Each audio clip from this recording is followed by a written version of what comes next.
I don't know where it stopped at. I don't even know why it stopped. You know, this is just a continuing on from the previous video. I'm gonna go and upload it anyway. Just tired of this shit.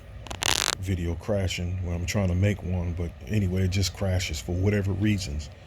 But what I'm going into is um, this ad, this article, speaking on NASA saying that tall black aliens landed, and I'm going into with what I've mentioned that um, there are no aliens that's coming from different planets. That's what I said. Literally does not exist.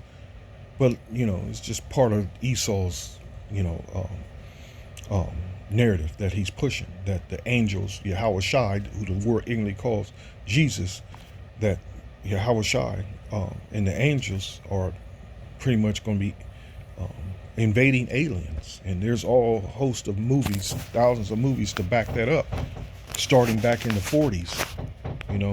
Esau's old sci-fi flicks, which I love, those black and white ones. Even to modern times, like the War of the Worlds, and um, um, I mean, there's so many of them. Pushing that narrative that the angels are literally ugly beings. All right, but I'm showing you where that um, though there may be some truth to it, but those aliens are not aliens who they're trying to push, but they're actual demons. And these devils, especially these high-powered devils, that delve deeply into the left hand, which is Satanism, they're dig deep enough, and these devils is doing the most violent acts to summoning these spirits, man.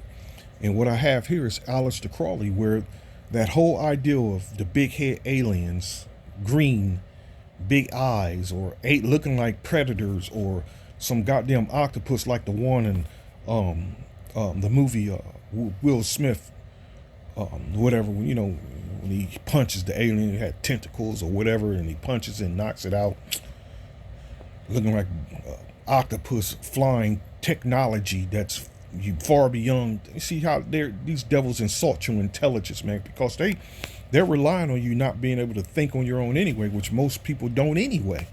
They're just accept what they're shown and told and believe it, you know.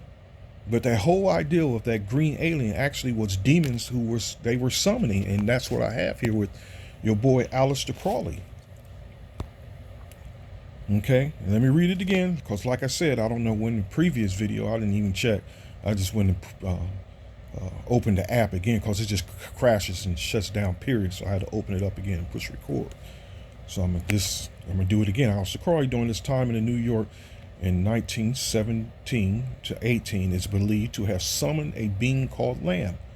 And again, these people are demonic as all hell, and to summon these demons, they do the most horrific things you can possibly think of. And Aleister Crowley was heavily into having sex with beasts, like for example, having threesomes with a beast and a woman. And while he's in the midst of having these sexual acts, he would slice the throat of the animal. You know. So this thing, as far as on the left hand side, because the scriptures go into that, not to deal with things like that, because it's real, and they know this. So and that's where they were summoned, and I mean the higher ups is known to be into this heavily. But anyway, believed to have summoned a being called Lamb through a ritual known as the Amalanthra working. The working is theorized to have created a portal for extra-dimensional entities. So it's not mentioning a goddamn thing about coming from other planets or anything. Because that's exactly what we're dealing with here in all reality. Ain't nothing coming from no other planets or some distant galaxy far away. Everything's coming from the spiritual realm. That's the reality of this whole thing, man. And Crowley subsequently drew a portrait of the entity which some believe resembles the gray aliens often depicted in UFO lore. So they ran with it, man. They ran with it. So they're the ones that's controlling the narrative. So when this thing actually happens, because there's going to be a point where there's going to be a point of great deception, where they're going to push a false messiah. Then there's going to become that point where we're literally at the end where um, yeah, the Lord, Yahweh Shai, is going to come with the thousands of angels, in chariots, who, what the world refers to as UFOs, and the new term, what is it? IFOs? Is it identified flying objects? Unidentified flying? No. Um, um, Unidentified aerial phenomenons. So this thing is all through the scriptures. I just made a video just last week, or not too long ago, speaking on this same thing here. But this news like this isn't going anywhere. All right, but I'm always questioning everything I read. But right now I'm questioning what's the motive of this devil coming out of here, and we're going to go and read that article, and we're going to read it together, because I haven't actually read it yet, what this devil has to mention in it. But regardless if it's anything good or not, let's just go run through it real quick. So this is the Lamb. This is exactly who would appear in front of Aleister Crowley. This is where they get the whole idea of Lamb, of the green aliens. This is where they got it from.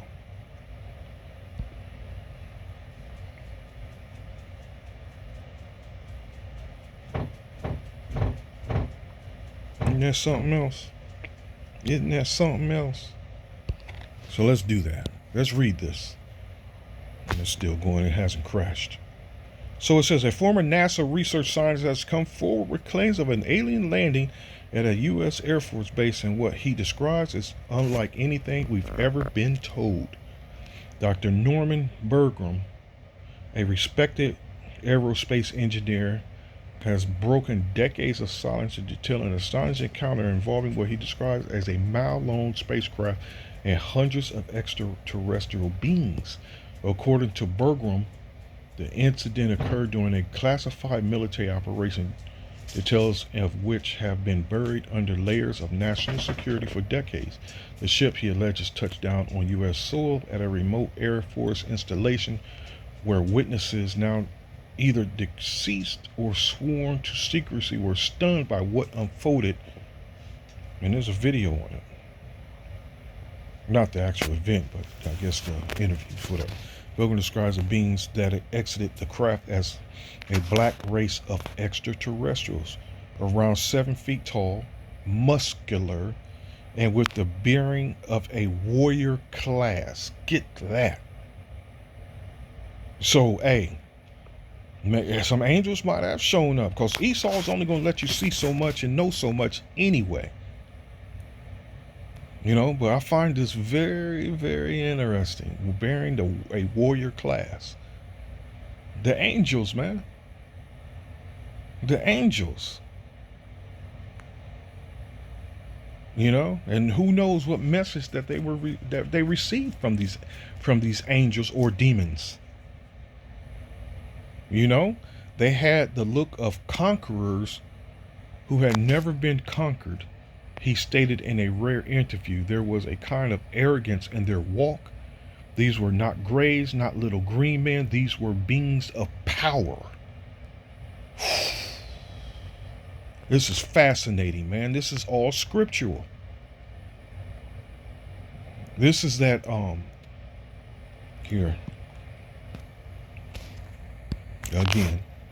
Bringing it out again. And I think it's 2 or 3. I think it's 3. But regardless, we'll hit it. All right. No, it's 4 or 5. Here we go, 5. It's like, I should have known it was 5. But anyway, then shall the righteous man stand in great boldness before the fate as such has afflicted him, and made no account of his labors. When they see it, they shall be troubled with terrible fear, and shall be amazed at the strangeness of his salvation, so far beyond all that they looked for.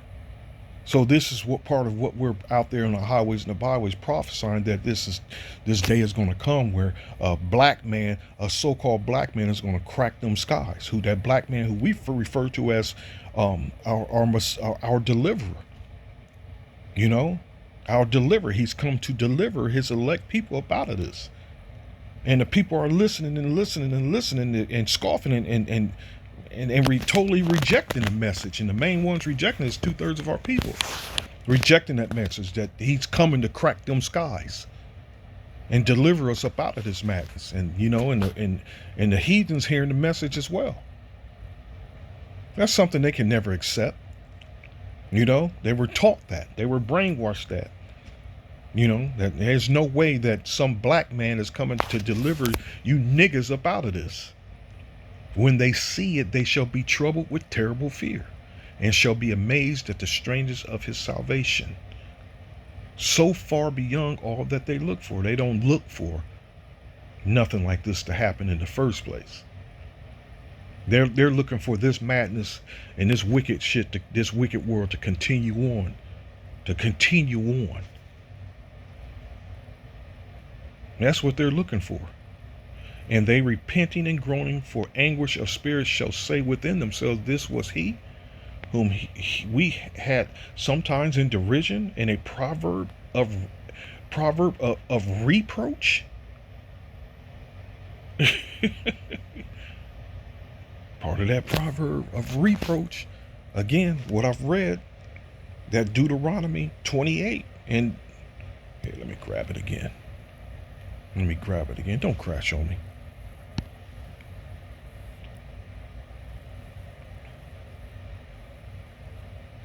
Deuteronomy 28:37. And thou shalt become an astonishment, a proverb, and a byword among all nations, whither the Lord shall lead thee.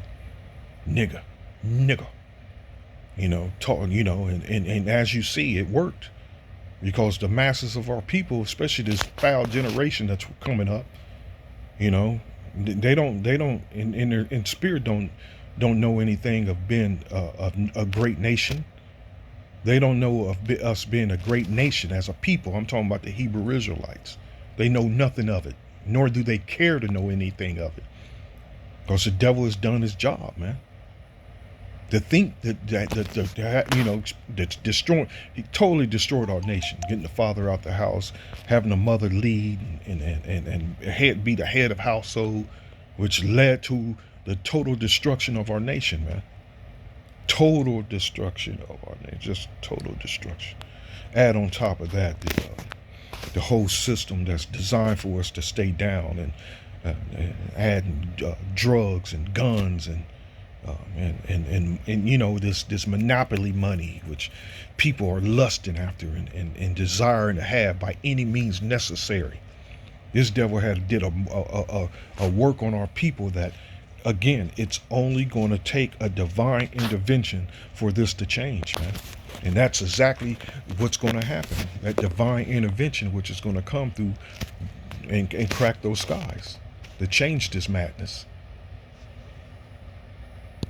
So it says here, that's beautiful, man. Because you can, you go to, I think it's Second Maccabees, and it mentions angels and how they looked at it, and it was a terrible sight to them. Here, let's grab it. Hopefully I can find it. Second Maccabees, and I'm not it's a lot of it too, though. And let's just dig. Let's just do a little digging here. You know, when they looked at the apparition,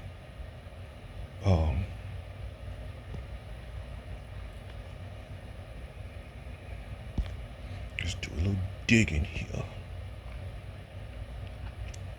They witnessed angels, man. They witness angels. I'll go do the search. I will get up and go and get my apocrypher.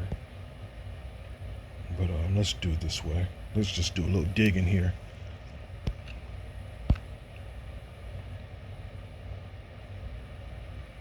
Mm, no, hold on.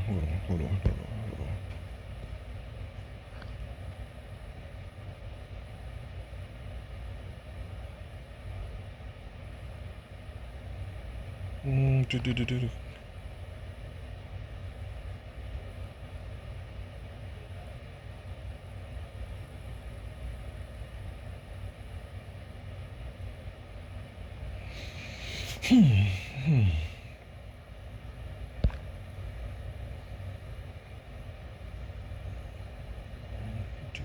I should have had a lot of this marked.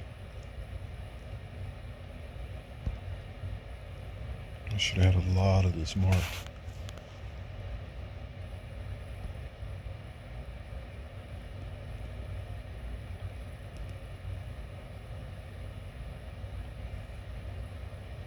A second.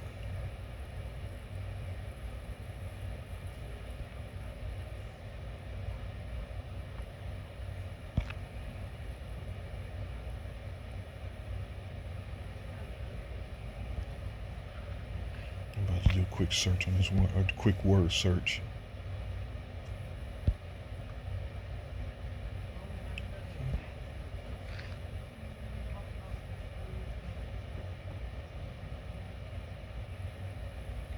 Let me do a quick word search. Um,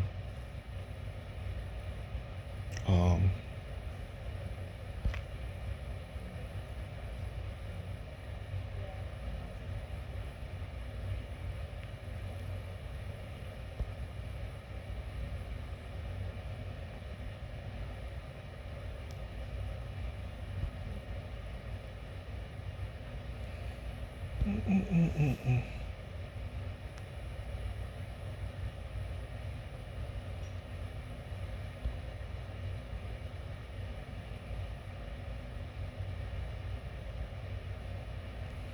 Let's do that.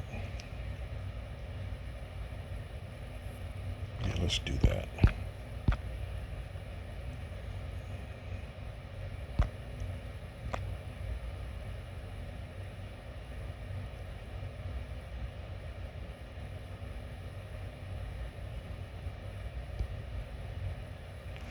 Because the word gold is mentioned in one of them.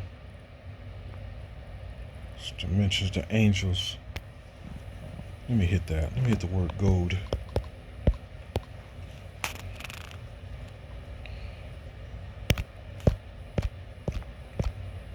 Come on. I should just hit the apocrypha instead of going through all this whole second Maccabees. Here we go.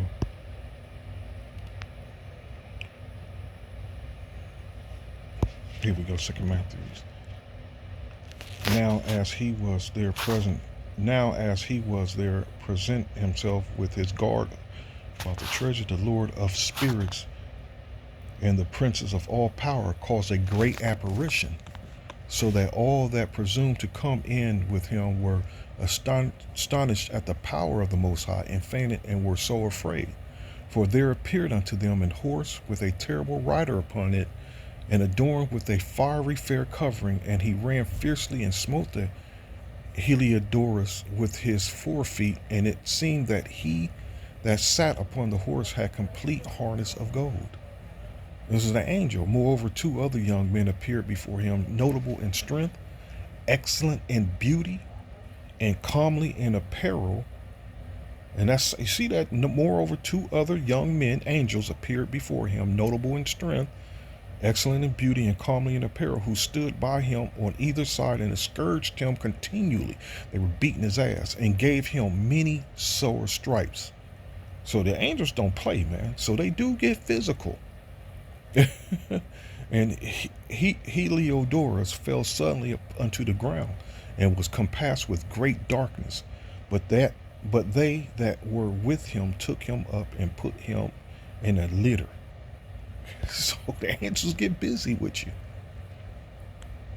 So he saw in his power, man, which the everyday average person, you know, we're not amongst their military, and we don't know their plans and their and what they're and their and their everyday workings, and you just can't go to an Air Force base or a military base and just nosy around, and they're blocked off and they're heavily secured. So you know again, it's what's going on with these devils, man. There are a lot of their experiences and a lot of things they've seen, they're sworn to silence, and through and a lot of them just got to get it off their chest. I got to tell someone about this, got to talk about this, you know so hey, they might have actually just seen experience dealing with angels, man. Let's get back to that. That's something else, isn't it?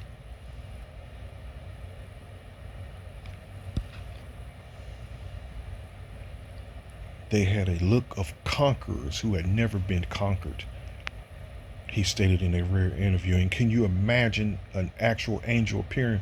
Because when the angel appeared to the men of the Lord in the scriptures, a lot of them were afraid, man, and dropped to their knees.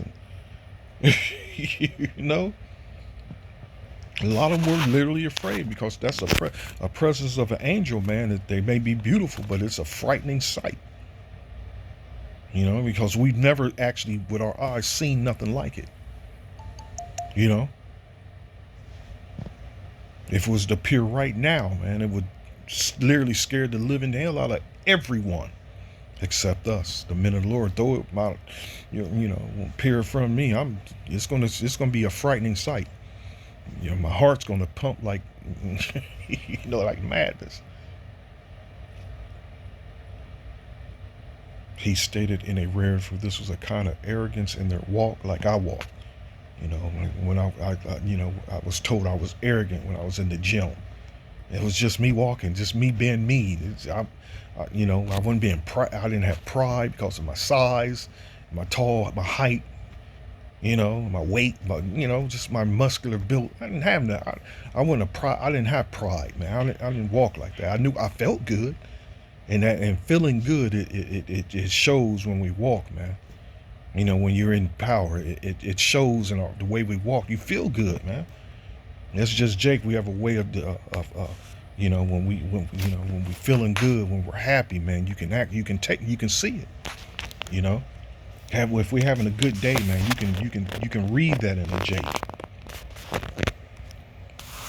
There was a kind of arrogance in their walk. These were not grays, not little men. These were beings of power.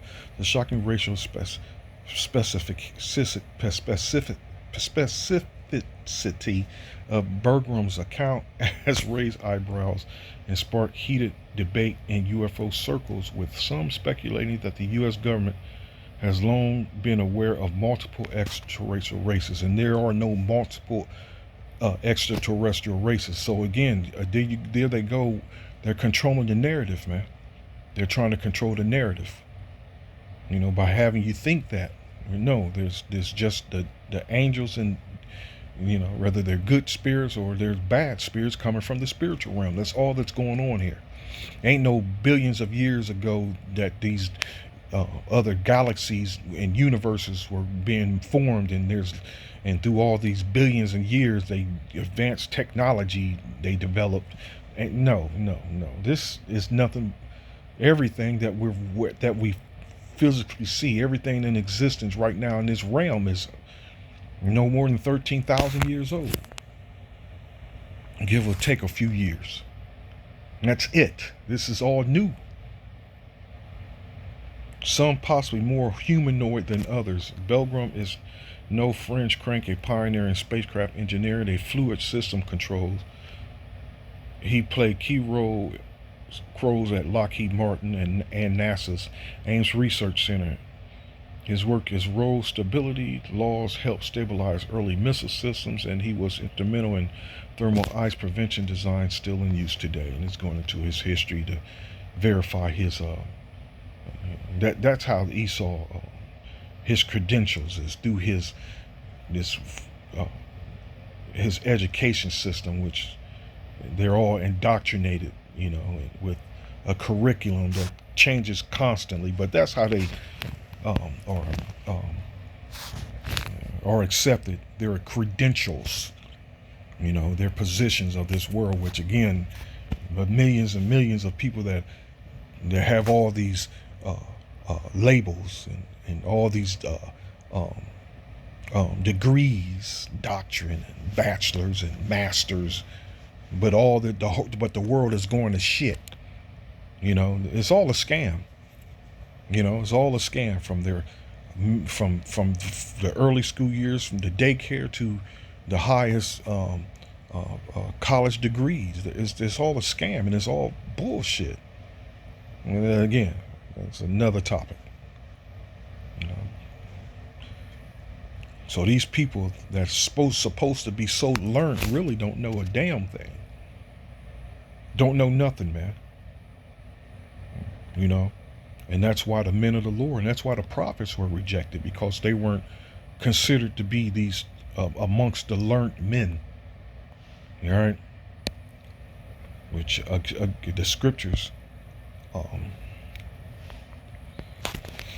oh,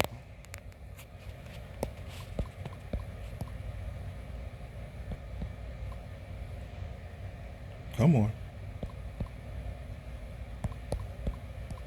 Or is it men of understanding learned? Um, no, I'm thinking of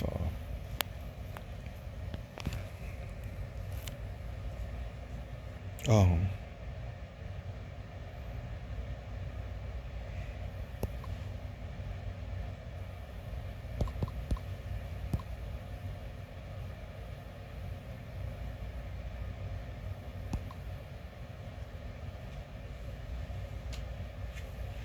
I'm spelling it wrong.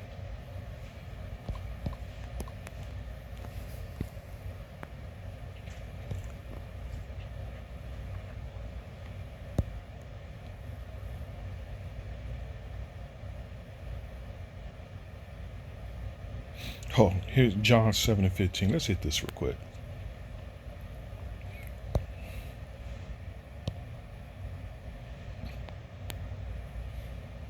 John 7:13. Howbeit no man spake openly of him for fear of the Jews. How about the midst of the feast of Yahushua went up into the temple and taught? And the Jews marveled, saying, How knoweth this man letters, having never learned? Yahushua answered them and said, My doctrine is not mine, but his that sent me. And that's exactly why we're rejected, because we're in the suit and ties, and because we're not, and I'm speaking of Great Millstone and the affiliates of Great Millstone that pushing the full doctrine, that we're not dressed in the way these people want us to be dressed, and because we're not coming up out of these evil, wicked ass universities that have gatekeepers, and they're actually policing what comes in and what goes out, because we're not full of these levels of degrees, that the message that we're bringing to the people, the warning that we're bringing to people, has to be madness, and it's absurd, and it's and they can't accept it, and that's exactly how they look at it. And that's why the end is going to be so much worse on these people, because again, they didn't prepare their minds nor open their minds to a possibility that these men are telling the truth.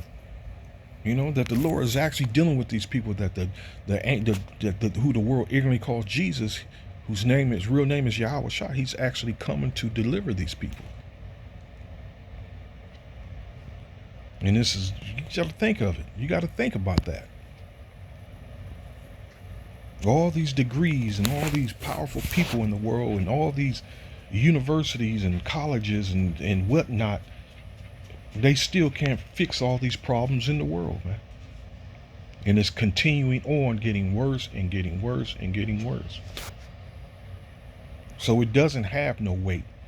None of their none of their power and none of their education has no weight when it comes to the biblical prophecy, when it comes to the Heavenly Father. So it's mentioning all this madness, his credentials.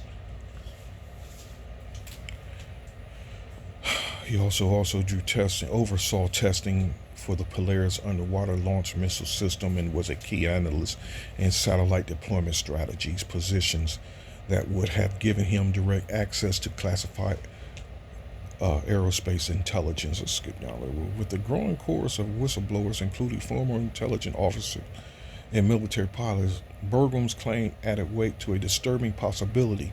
Humanity may already be in contact with multiple extraterrestrial civilizations, and those encounters may not always be friendly.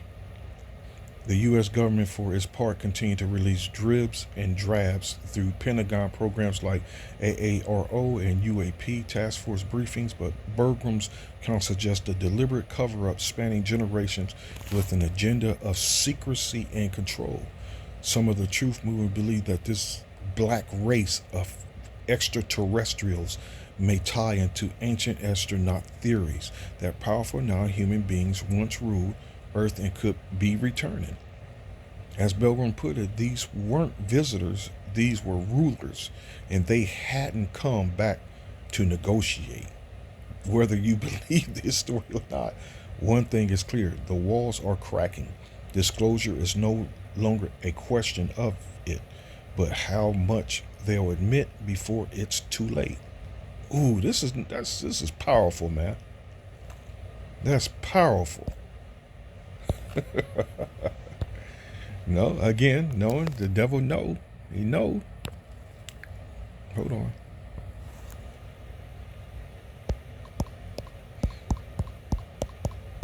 So whatever, who knows what message they received? They received the message though. Revelation 12 and 12. Therefore rejoice, ye heavens, and ye that dwell in them. Woe to the inhabitants of the earth and of the sea, for the devil is come down unto you, having great wrath, because he knoweth that he have but a short time. So this devil knows he's having a short time because of things that are taking place.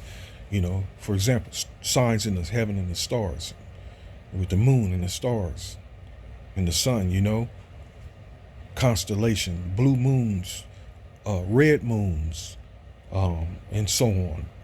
Comets. Like there was a 7-tailed comet at one time, years ago. You know, it came within the last 15 years, but it was maybe 10 years ago. It wasn't too long ago. A comet with 7 tails, man. These things are taking place, you know, and these devils are seeing these signs in the stars and in the moons and whatnot, which is all part of biblical prophecies, and they're reading these things, and they're not getting the answers that they want. They're not getting it, you know. So the Lord is pretty much turning his back on them now. So who knows what message they received? Who knows? So yeah, you know, as far as the angels being black, that's all scriptural. It describes the Lord as being black. You know, that's nothing but milk, man. That's old news. We hardly ever push that, really. You know, this IUIC that's stuck in that. Did you know Jesus was black? Did you know Christ was black?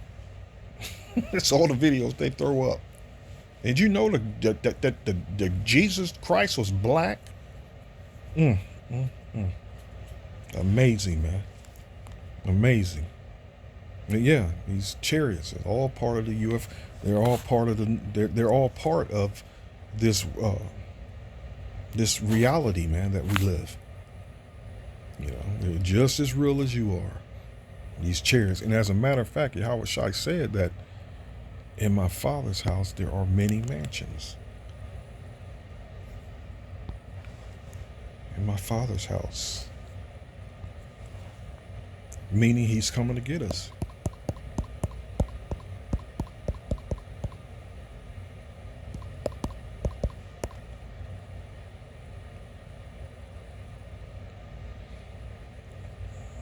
There you go, John 14. And there's a point in there. Let not your heart be troubled. Ye believe in the Most High, believe also in me. In my Father's house are many mansions. If it were not so, I would have told you. I go to prepare a place for you. And not no different realm. It's this realm.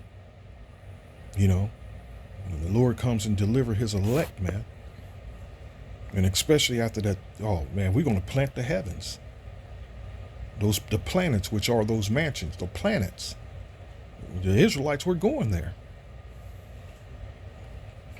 This thing that we're waiting for, this thing that the kingdom that we're promised is it's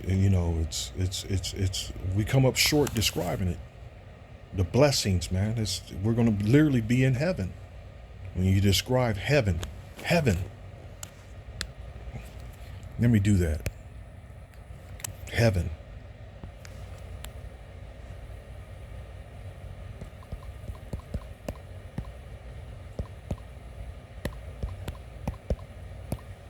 Describe heaven. Heaven, in religious and spiritual contexts, is generally described as a transcendent realm, often considered a paradise and the dwelling place of the Most High. See, they don't understand it, that the spiritual realm and this realm is totally two different things, and the kingdom of heaven is going to be in this realm here on earth, and often considered a paradise and the dwelling place of God, angels, and the righteous dead, huh? You see how they go off? It's typically depicted as a place of perfect peace, joy, and harmony, free from suffering and sin. Descriptions vary across different religions and individuals' beliefs, but common themes include a state of eternal bliss, reunion with loved ones, and the presence of the Most High. That's the kingdom that's to come, man. And he's coming to take his kingdom. This so-called, who, you know what? Again, you ask these devils, which they're dealing with falsehood, they're dealing with deceit and lies. Their description of this is going to their God and their false God is going to resemble them. A old wrinkled naked white man in the sky and his son coming down naked with naked angels, and you go through his Renaissance art to show they show you a depiction of their false belief, but whereas the scriptures tell you that this man is Revelation 1.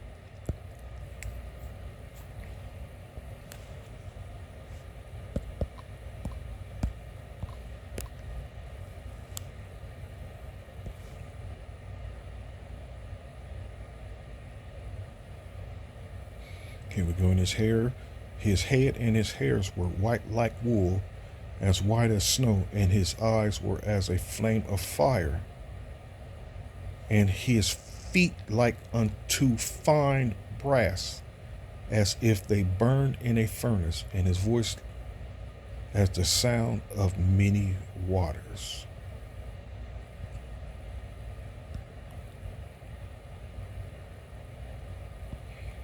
Some metal like gold, if not more precious. Oh, let's do that. Let's do that. Okay. Mean of whiteness or brilliancy. Burnished copper.